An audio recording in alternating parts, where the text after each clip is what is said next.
I don't know about you, but I hate how much clutter I create throughout my workday. I take notes everywhere. I put them on stickies, on paper, on boards.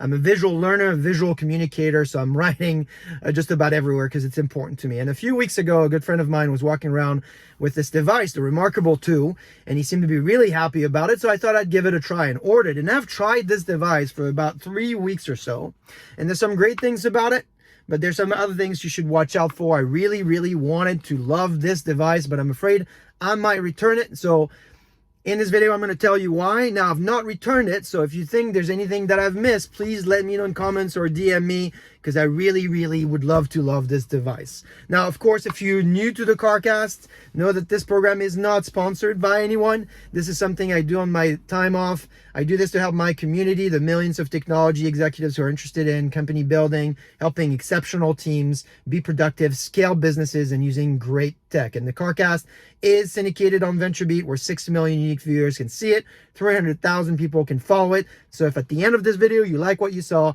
please subscribe, like, comment, share with your friends, and let me know how the community and I can be most helpful to you. All right, so why did I not fall in love with the ReMarkable 2? Well, my first problem, frankly, was the setup. Now, I'm a product guy, so I'm very demanding here on what I expect, but I will say that the zero to wow experience was not there for me. When setting up the account, it wasn't easy to sync properly with my Google Drive. In fact, to this day, I still can't find the files that are here on my Google Drive. Left me with two feelings. Now, this could be user error, although I'm pretty tech savvy, but the whole experience left me with two feelings. The first one is collaboration with this is going to be a challenge. And in fact, I found that it has been.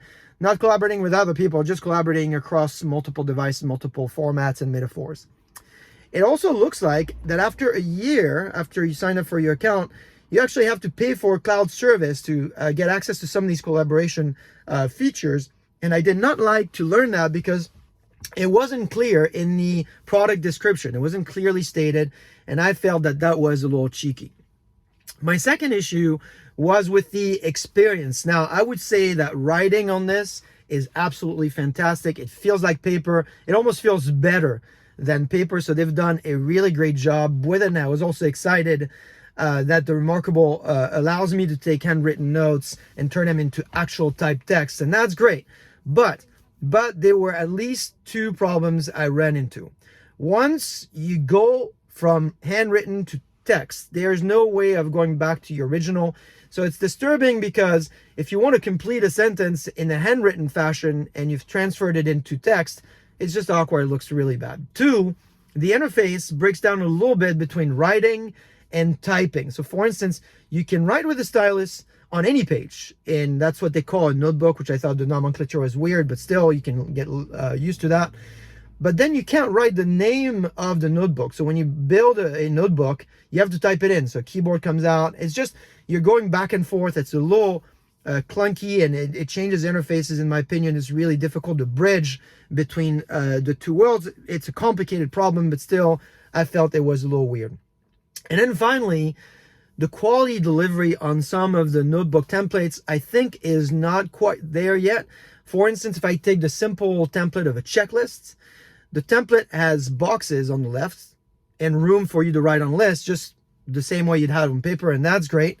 But as you complete each line, there's nothing in the template that helps me kind of complete the tasks like digitally, you know, and the box is there for you on the left to check. It's not really different than it is on paper, but in fact, it could be actually worse because the menu has to slide so you can fully see the box, and it doesn't happen by default. So in my opinion, in this case, it's actually a little worse than making a list on paper, which is a real bummer. Now, on balance, all in all, really applaud the effort.